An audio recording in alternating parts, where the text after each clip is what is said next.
bem-vindos ao canal Espaço. Nós somos um lugar onde a gente pode conversar sobre assuntos jurídicos da atualidade sem qualquer viés político ou ideológico. Hoje eu estou recebendo com muito prazer a doutora Juliana. Doutora Juliana é advogada, especialista em direito ambiental e auditora líder de meio ambiente, saúde e segurança. Doutora Juliana, é um prazer te receber aqui, viu? Obrigada, Rai. É um prazer. Eu e Raí, nós trabalhamos juntas aí já no passado. Sim. E é com muita alegria que eu recebo esse convite de estar aqui com você, sendo recebida na sua cozinha, né? Um momento muito delicioso. E que nós vamos pensar em um pouco justamente sobre meio ambiente, desenvolvimento sustentável e levar isso, conhecimento desse nicho tão interessante aí para os seus ouvintes e para os seus assinantes do canal. Doutor, é verdade. Eu fiquei muito feliz, né? Não só por receber uma pessoa que tem todo um gabarito para falar sobre direito ambiental, mas também, como a doutora disse, nós já trabalhamos juntos, estava com saudade de reencontrar, bater um papo, nós já conversamos aqui antes, vamos conversar depois durante o jantar, né? E aí vou tratar a doutora Juliana como Ju, né? Muitas das vezes você me chamou de Rai, né? Essa informalidade acaba transparecendo quando a gente relaxa, né? Pessoal, como a doutora Juliana falou, nós vamos falar hoje sobre meio ambiente, né? Não sei se vocês estão a par, mas hoje, dia 25 de janeiro, nós estamos atingindo 6 anos da tragédia de Brumadinho, né? Foi o rompimento do córrego da Mina do Feijão, lá em Brumadinho, em que 272 pessoas morreram, né, doutora Juliana? Então, hoje nós estamos completando 6 anos desse desastre, um desastre ambiental muito chocante, não só para Minas, como para o Brasil inteiro, né? Então, deixo aqui nossas homenagens às vítimas deste evento e nós vamos conversar sobre direito ambiental, como evitar, o que mudou de lá para cá, não é isso, doutora? Mas, enquanto isso, deixa eu contar para a doutora e para vocês que estão nos seguindo. Hoje eu vou cozinhar para a doutora Juliana uma massa de frango e bacon, tá bom? Quem quiser reproduzir, vai estar tudo na descrição do vídeo, é só olhar lá que tem todos os ingredientes, todo o passo a passo, fiquem à vontade, tá bom? Doutora, então nós já fizemos essa introdução do que nós vamos falar, né? Sem ficar distrito, né, a essa tragédia de Brumadinho, mas vamos falar um pouco do direito ambiental aqui, em especial do direito minerário, né? Então, o que nós temos na nossa legislação hoje em dia para prevenção desses acidentes, para que isso não ocorra mais? Como a legislação trata dessas questões? Então, Rai, o país, né, se nós formos pensar um pouco de quando a gente começou realmente a falarmos aí de direito minerário, quando surgem as primeiras legislações que escreveram sobre isso, nós temos então, desde 1940 já começaram a se falar, mas um marco realmente seria a legislação de 1981, quando ela traz para a gente ali aquele inicial da política nacional de meio ambiente, que é quando a gente fala de um marco histórico. E se nós ainda pensarmos assim, o que nós temos hoje no direito? Para regulamentar, para proteger, então, aí as comunidades que estão próximas dos locais que são minerados. Então, hoje, a legislação ela é muito farta. As pessoas que são estudiosos do direito e também aplicadores do direito sabem que uma coisa que não falta no nosso país é norma, é legislação. Mas nós precisamos de dar um passo para além de legislação, porque isso nós temos a Política Nacional de Barragens, que ela foi reforçada, aí o arcabouço legal, depois tanto deste acidente quanto do acidente de Mariana. Nós temos dentro das empresas, então, uma quantidade enorme de normas que têm que ser atendidas e, para além disso, as empresas hoje, elas contam com muitos profissionais que estão ali justamente para quê? Para garantir o atendimento nessa legislação. E um ponto que eu queria destacar muito importante quando a gente pensa na prevenção é o plano de atendimento à emergência. Então, o que esse plano de atendimento à emergência prevê? Justamente um desenho da zona de autossalvamento, de todas as empresas e as comunidades, e principalmente toda a flora e a fauna ao redor ali do local onde ocorre a mineração. Isso é mapeado pela empresa, isso está dentro de uma obrigação legal deles que eles têm que apresentar para o órgão licenciador, justamente para entender que caso ocorra um acidente ambiental, quais foram as vidas ali também que nós perdemos de flora, de fauna, quais são as espécies que existem naquele local. Então é feito esse mapeamento também. E dito o plano de atendimento à emergência, então quando a gente pensa no plano de atendimento à emergência, o que ele traz para a empresa e de benefício para a empresa e para as comunidades que estão ali na zona de autossalvamento? A zona de autossalvamento, pessoal, para quem não conhece, não sabe do que se trata, é toda a área que é atingida em caso de um extravasamento ou de um acidente ambiental com a barragem, seja uma barragem de rejeito ou seja uma barragem de água, tá? Então a gente tem esse desenho para ambas as estruturas. E aí você vai treinar essas pessoas e você vai ter as cadeias de comando também. E você treina e você faz simulados, inclusive com a população. E hoje você vai ter o que também? Você tem as sirenes que vão tocar, vocês devem ter visto aí há pouco tempo essas informações sobre as sirenes, sobre os pisômetros, que eles ficam espalhados por vários locais ali na barragem, que eles vão indicar qualquer alteração que acontecer. Então, assim, em termos de regulamentação e de instrumentos, hoje o Brasil, né, o nosso país, ele é muito rico. O que nós precisamos de entender é que, para que as empresas compreendam a obrigatoriedade de atendimento, existe uma necessidade ali, o quê? De uma sensação de punição. Que as pessoas não sintam que podem fazer e que não vai haver nenhum reflexo, né? Que não vai ocorrer ali uma punição. Porque, infelizmente, no direito, seja no direito minerário, seja no direito penal, no direito civil, o que dá para o ser humano o conforto é a sensação de impunidade, o que encoraja ele a deixar de cumprir um regramento legal, a deixar de cumprir uma obrigação legal, é a sensação de impunidade. Então ficou muito claro que nós temos legislação, né? Muita legislação. Para uma sociedade empresária explorar uma atividade minerária, ela tem que cumprir diversos requisitos, diversas regulamentações. Você deu alguns exemplos, inclusive treinamento da população para um eventual acidente, fazer o estudo da fauna e da flora da região. Excelente. Mas e se um acidente vier a acontecer? O que a gente tem aí na legislação de consequência para essa empresa que, em que pese tenha seguido todas as regras ou às vezes deixou de seguir alguma regra, pode sofrer? Então, quando a gente fala de penalização, é muito difícil nós falarmos ela sem termos um caso concreto. Por quê? Você vai primeiro avaliar toda a documentação da empresa. Então, ela fez todos os relatórios anuais de lavra, ela fez todas as avaliações e os controles. Então, ela fez todas as avaliações necessárias. Ela tem um corpo técnico de geógrafos, um corpo técnico de engenheiros que acompanhou a barragem, a vida útil da barragem, a forma de construção. E você vai entender ali durante a documentação e as análises dos relatórios se a empresa fez tudo o que estava ao alcance dela e se o ocorrido foi, infelizmente, algo que não poderia ser previsto. Hoje, com o que nós temos, tanto de legislação quanto de conhecimento técnico, eu tenho uma sensação que é muito difícil isso acontecer. Tá? Se a empresa tem todos os instrumentos que são ali necessários para ela acompanhar a segurança da barragem, é muito difícil nós termos um acidente como nós vimos. Nós estamos falando aí, pessoas, obviamente, de empresas sérias, de empresas que estão hoje licenciadas para exercerem essa atividade. E, para além disso, nós também temos o que ali? Vários documentos que a empresa é obrigada a entregar para a Agência Nacional de Mineração.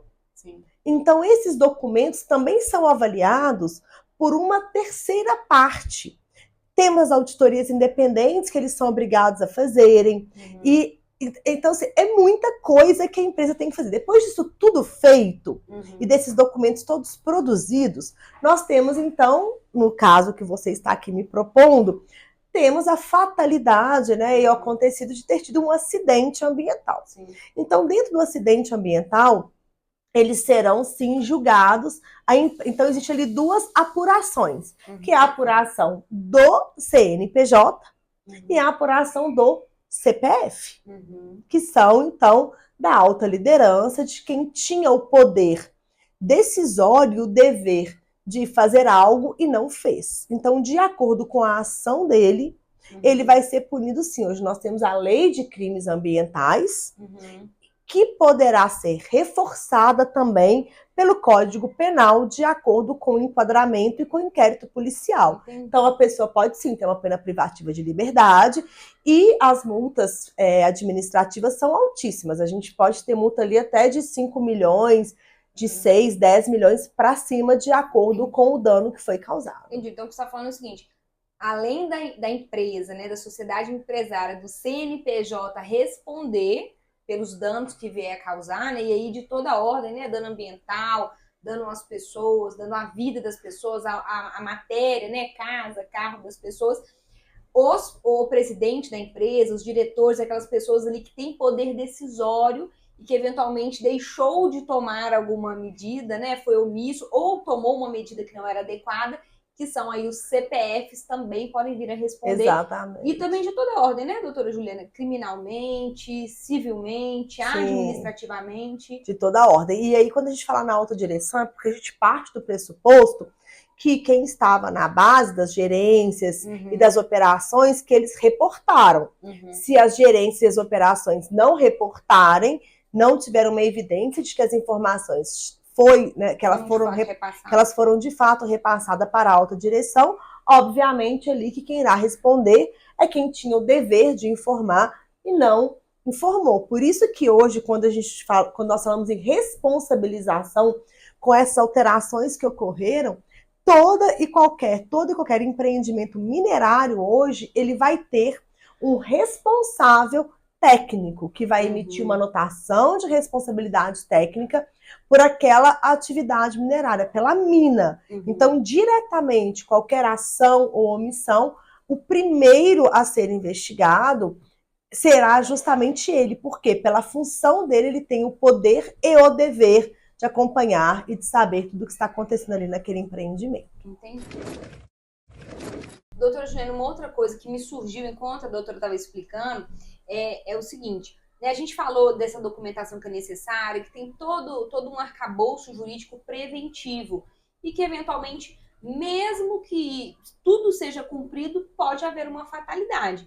E aí a minha pergunta é: se for uma fatalidade, né, se não houver culpa de ninguém, ainda assim a empresa vai responder em razão do risco da atividade então, dela? nós temos que entender que a Constituição, quando ela estabelece lá no artigo dela 225, que todos temos direito a um meio ambiente equilibrado, eu não vou lembrar agora o texto perfeito que... Depois eu coloco. Mas ela fala assim, que toda pessoa tem direito a um meio ambiente equilibrado, livre de poluição e tudo mais. Então, o artigo 225 da Constituição Federal traz para a gente esse direito, que é um direito que ele é de todo e qualquer cidadão e inegociável.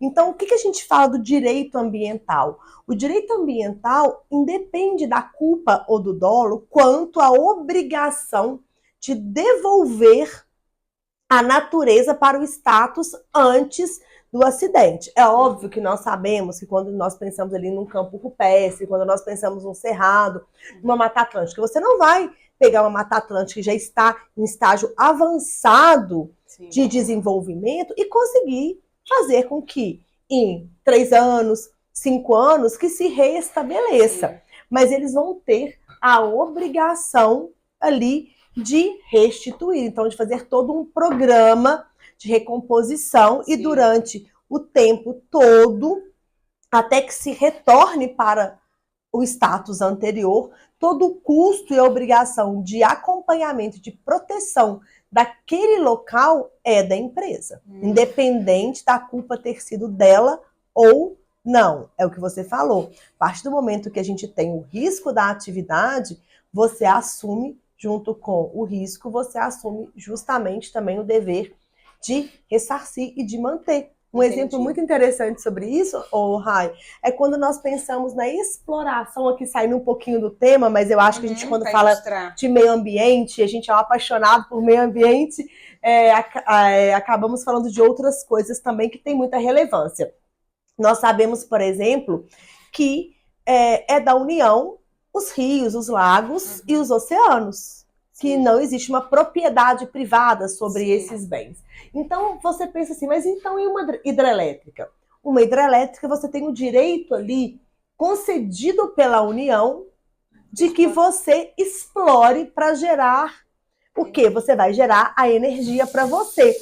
Mas com isso, você tem o dever de garantir que toda a área de preservação do entorno ela seja mantida, porque nós precisamos daqueles 150 metros que ficam ali de todo o reservatório preservado para garantir que esse reservatório ele seja sempre mantido, que ele seja sempre ali passível, né, de ser renovado. E esse custo, ele é obrigação, ele é mantido e de obrigação da empresa que foi concedida a exploração da hidrelétrica. Entendi. Então, só para dar ali uma ilustração do que a gente está falando. Não, eu acho que ficou muito claro. Assim, é lógico, né, doutora Juliana, que se for um acidente em que haja responsabilidade, né, houve uma conduta omissiva ou até comissiva em razão dessa conduta tiver o dano ambiental, a penalização vai ser maior. A gente pode pensar na esfera criminal e etc.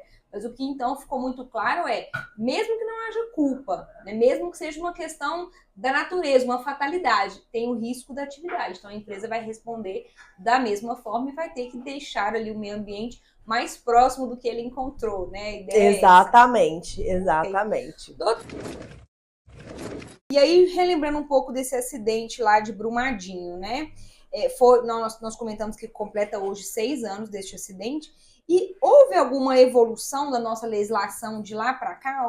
Ou tiveram novidades aí na nossa legislação com o fim de mitigar ainda mais esses acidentes? Eu sei que a legislação já existia, você falou, né, de legislações até da década de 80, mas nós tivemos uma evolução do acidente para cá? Assim, nós percebemos, Rayane, que existe uma diferença de legislações estaduais que elas são muito em razão das principais atividades que acontecem no estado. Então, se você pensa ali um pouco em Goiás, onde nós temos o agro muito forte, é uma legislação estadual de agrotóxico, de acompanhamento de aplicação, de devolução de embalagens muito robusta.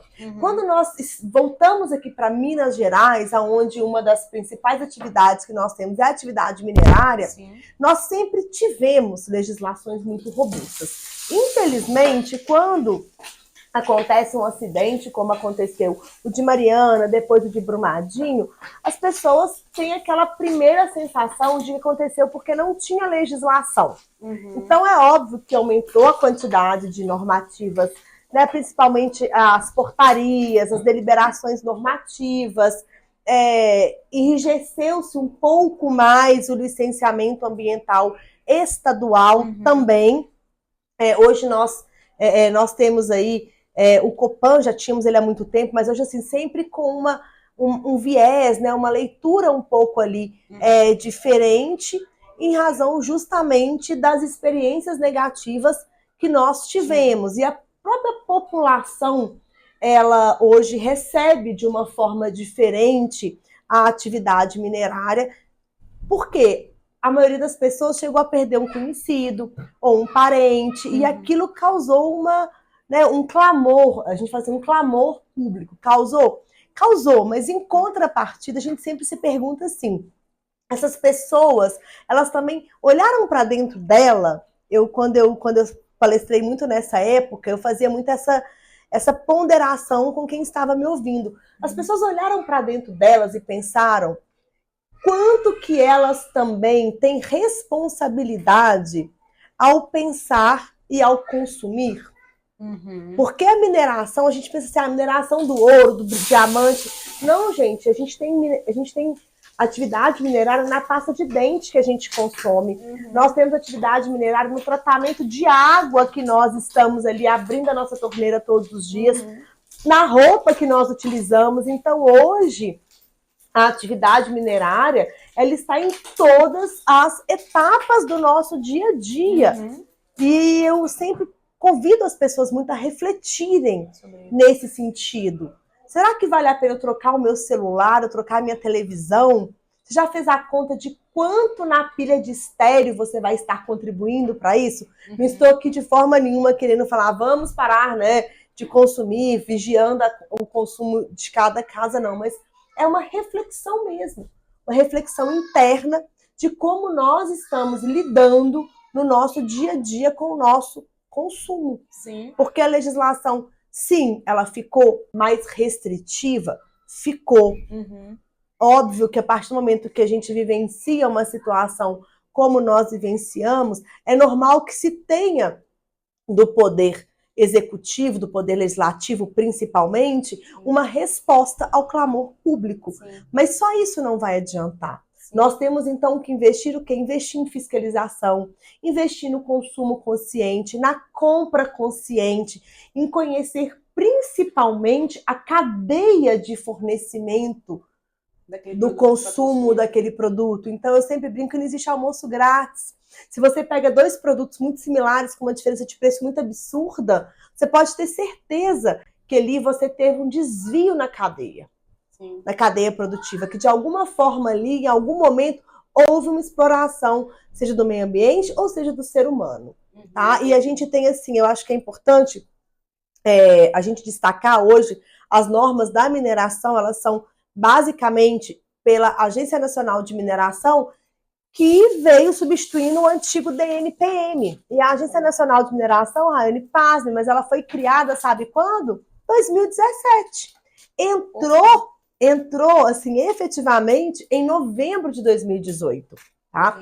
Nós tínhamos o DNPM antes, ligado a Minas, né, ao Ministério das Minas e Energias, não é que não se tinha nada antes, mas uma agência mesmo que regulamenta, que faz toda ali a fiscalização, ela é super recente. Então, nós tivemos agora uma revisão da norma regulamentadora 22, que é a norma que estabelece justamente os critérios de segurança e saúde na mineração. E ela foi revisada do início ao fim, trazendo ali muitas alterações interessantes, inclusive também reforçando o que nós já tínhamos ali de resposta da ANM, que é o quê? Que é a proibição de construção de estruturas no que a gente chama, né, na área ajusante das barragens. Então, o que é isso para quem não entende esses termos técnicos? Você hoje não pode ter nenhuma instalação administrativa ou nenhuma instalação que você tenha ali pessoas que estão abaixo da área da zona de autossalvamento ali da barragem. Então, caso tenha um rompimento, toda a estrutura da empresa tem que estar acima das barragens. E, para além disso, as proibições de que as novas barragens elas também não podem ter ali o que a gente chama daquelas barragens que elas têm o risco, porque elas são ajusante, e além de serem ajusante, elas ainda têm elas não são secas, assim, grosseiramente dizendo é isso. O estéreo, ele tem que ser um estéreo seco. Entendi. Então, menos úmido possível. Justamente para quê? Para ir se fazendo as pilhas de estéreo. Depois, quando nós temos as pilhas de estéreo, passa-se para o segundo passo, que é o quê? Que é a recomposição. E você observa aqui, barragens que foram feitas desta forma de pilha de estéreo com recomposição florestal, hoje você nem percebe que ali foi uma pilha de uma barragem. Justamente por quê? Porque ela já está ali claramente integrada na natureza, ela já teve ali a recomposição vegetal, e aí a gente observa, inclusive, a vida voltando a acontecer naquele local. Interessante esses exemplos que a doutora deu, porque no caso da barragem, né, de Brumadinho, tinha um refeitório, né, bem abaixo, tinha outras estruturas que estavam ali na reta né, num caso de um rompimento, e foi o que aconteceu. Sim. Às vezes, se essa estrutura tivesse acima, nós não teríamos perdido essas 272. Ou pelo menos em uma distância que fosse possível ter uma tomada de reação. Uhum. Agora, hoje, a gente observou, nós vamos falar daqui a pouquinho sobre as auditorias, mas nós visitamos muitas empresas ao longo de 2022, 23 e 22 e 23, porque 21 ainda estava tudo muito complicado por causa da Covid. Então, 22 e 23, nós observamos muitas empresas que fizeram uma adequação completa das unidades delas para quê? Tudo aquilo que estava abaixo, as áreas administrativas, a fábrica, ela foi então retirada do local e transferida para onde não existiria ali um risco em caso de um eventual rompimento da barragem. Ju, uma outra pergunta. O que são essas auditorias de conformidade legal? Então, essa auditoria de conformidade legal, elas podem acontecer de 3 formas. A primeira auditoria de conformidade legal é uma auditoria que é realizada por uma empresa externa, formada por advogados, então é uma sociedade de advogados, porque nós estamos falando de auditoria de conformidade legal. Então, quem tem autorização pelo órgão regulamentador para realizar essas auditorias e assinar o laudo são justamente os advogados. Por quê? Porque somos estudiosos e conhecedores da legislação. O que é essa auditoria? Nós, então, visitamos a empresa, fazemos ali o que nós chamamos de trilha de auditoria. De acordo com cada tipo de empresa e com o tamanho da empresa, nós fazemos, então, uma avaliação da quantidade de dias necessária para que a gente avalie as estruturas deles. Então, vamos desde refeitório, banheiros, as áreas de zonas de autossalvamento, documentação entregue para a ANM, licenciamento ambiental, programa de recuperação de áreas degradadas. Então, nós vamos avaliar tudo isso em campo e entendermos como está a aderência dessa empresa à legislação. Tanto de meio ambiente quanto de saúde e segurança.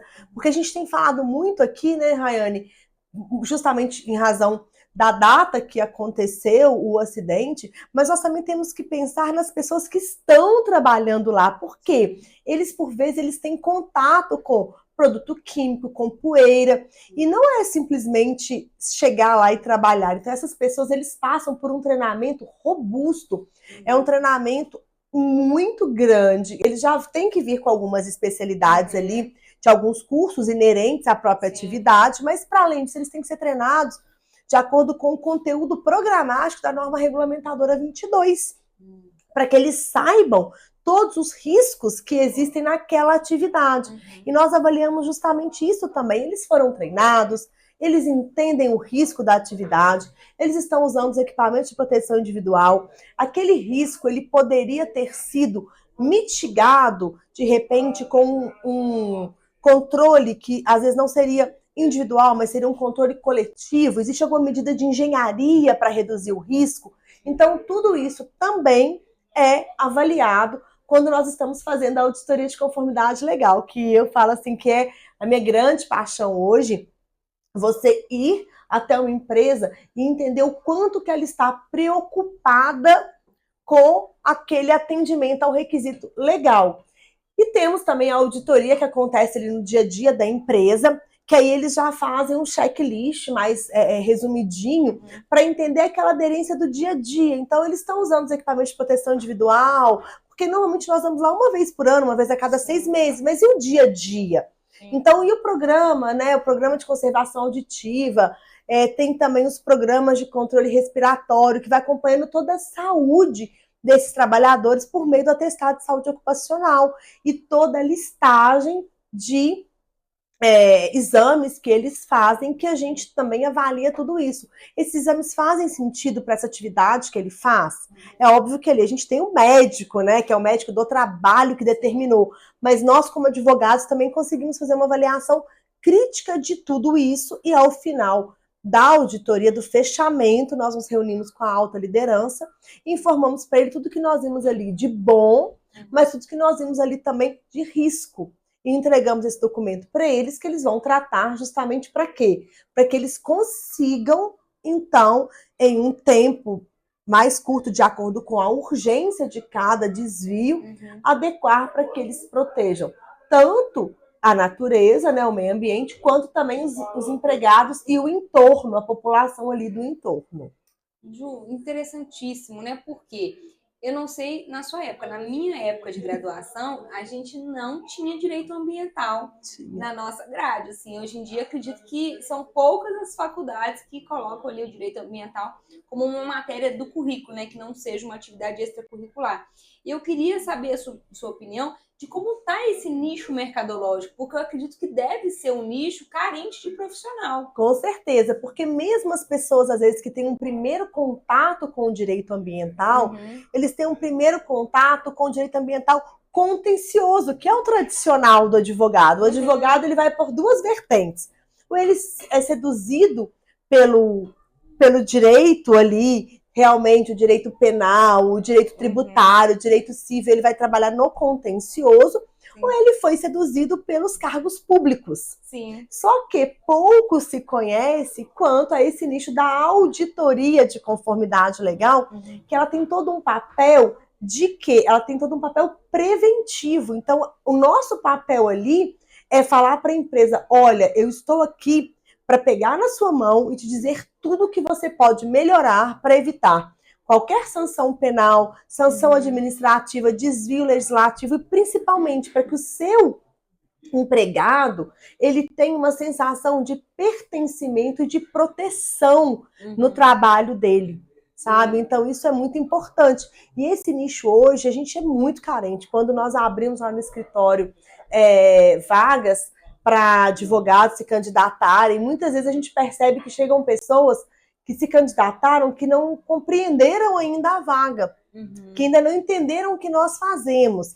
E outros que às vezes nem se candidatam porque desconhecem e não sabem o quanto é interessante, rico, e principalmente é uma chance que nós temos de estudar todos os dias, porque cada tipo de empreendimento que nós visitamos, cada tipo de empreendimento minerário, ele vai ter as suas particularidades que nós vamos ter que estudar para conseguirmos entregar um melhor trabalho ali para eles. Interessante, né, Juliana? Porque quando a gente fala, né, em contratar essa auditoria, dá a impressão que é um gasto a mais. Mas, na verdade, é um investimento, né? É um investimento. Porque o que essa empresa vai economizar de eventuais processos trabalhistas, de eventuais acidentes, indenizações, etc., acaba que ela tem um ganho enorme, não é isso? Com certeza. E hoje as empresas elas se preocupam muito com essa transparência. Elas se preocupam que não basta elas quererem ser empresas preocupadas com o meio ambiente. A sociedade tem que entender, sentir que elas estão ali preocupadas. Elas não enxergam isso como custo, de forma alguma. Elas enxergam sim como um investimento. Por quê? Porque hoje até a cadeia tem empresas hoje que elas já pararam de se preocupar só com ela. Nós auditamos a empresa, mas nós auditamos a cadeia de fornecedor deles também. Por quê? Porque o mercado hoje, tanto de investimentos quanto o mercado bancário, ele está preocupado com esse lastro. Ninguém quer ter um nome associado a um acidente ambiental. Então, eles realmente têm essa preocupação e enxergam isso como um investimento, sim.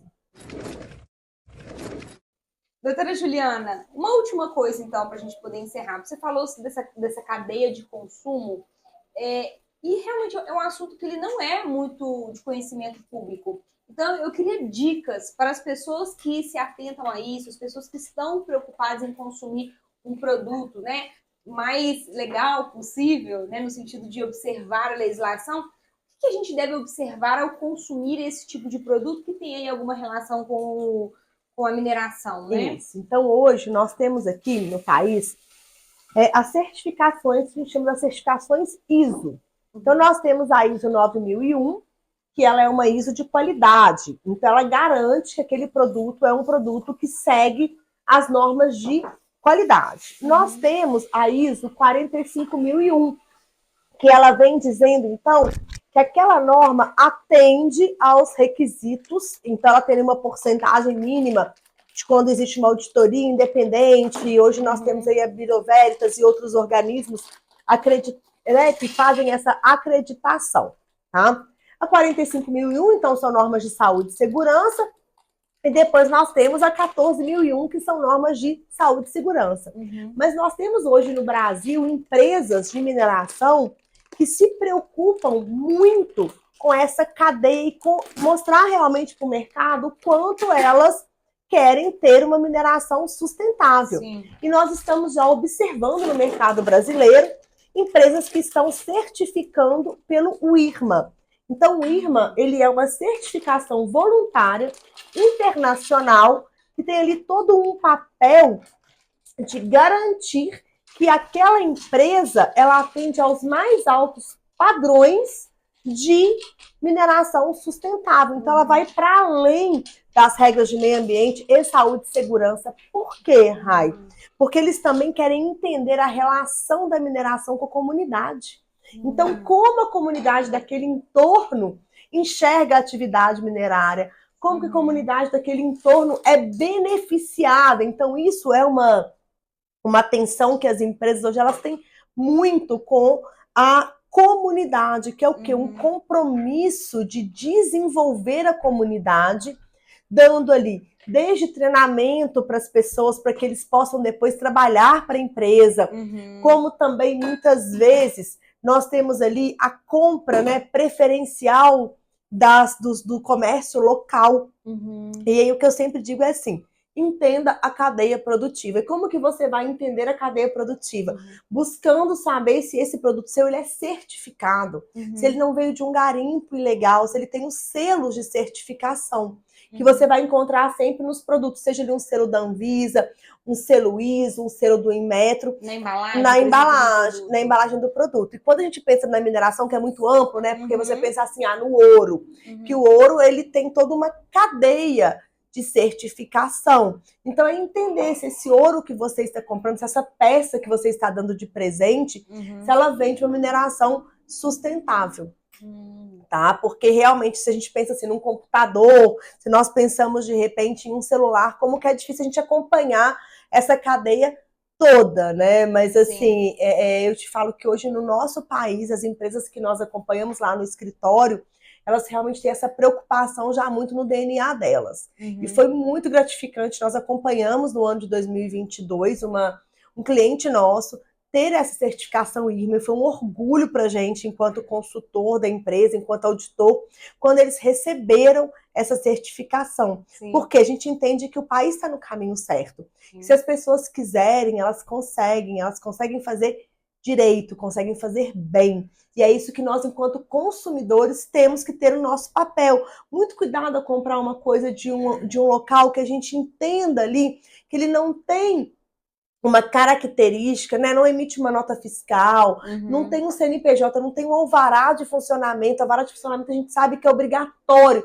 Todo estabelecimento tem que ter um alvará de funcionamento pregado ali na porta. Então, comece a perceber isso, de onde vem, comece a questionar as suas compras, que você vai estar, com certeza, contribuindo para a mensagem para essas empresas de que você está de olho sim e você vai comprar de forma consciente. Doutor, excelente. Eu vou encerrar, já está quase pronto o nosso prato, daqui a pouco a gente já vai jantar. Mas antes eu queria que você olhasse para as nossas câmeras, desse os seus recados, né? Quiser deixar algum contato onde as pessoas podem te encontrar, te acessar, fica à vontade. Com certeza. Então, pessoal, queria deixar o contato para quem para os estudantes de direito, para quem já formou em direito, para que vocês conheçam um pouco mais sobre esse nicho mercadológico, que são as auditorias de conformidade legal. É um nicho que nós ainda estamos precisando de profissionais qualificados, profissionais que queiram trabalhar conosco, tá? Hoje eu sou sócia na Rocha Cerqueira Sociedade de Advogados já há 7 anos. Sempre tem uma oportunidade conosco, graças a um escritório que vem crescendo aí com o tempo, com os anos. E esse recado eu queria deixar. Conheçam mais sobre o direito ambiental, conheça mais sobre a auditoria e veja se isso faz sentido para você. Porque às vezes você está ali no direito, já desiludido, não querendo mais aquele dia a dia de fórum, de depender de um despacho, mas você ainda não entendeu que não existem só duas situações hoje, né? Nós não temos só o direito contencioso e os cargos públicos, nós também temos, o direito ele é muito amplo. Eu falo assim, na dúvida do que fazer, faça direito, porque alguma coisa ali você vai se achar. Seja, né, na magistratura, ou seja, até lecionando, né, Rayane? Você se achou onde? Na licenciatura, lecionando, dividindo seus conhecimentos. Então, algum espaço ali você vai achar. E dê uma oportunidade. E dê uma oportunidade. Né? Eu sou, então, a Juliana Soares. Lá no LinkedIn vocês me acham por Juliana Soares. A gente sempre publica as novidades legislativas, os assuntos mais importantes aí de meio ambiente, saúde e segurança, no LinkedIn do escritório, que é Rocha Cerqueira Sociedade de Advogados. Então, siga nas redes sociais. Obrigadão pelo convite. De nada, pessoal. Então, nós já vamos encerrar. Eu agradeço muito a sua audiência e te aguardo numa próxima oportunidade. Doutora Juliana, mais uma vez, muito obrigada, viu? Muito obrigada. Tchau, tchau. Tchau, gente. Oi.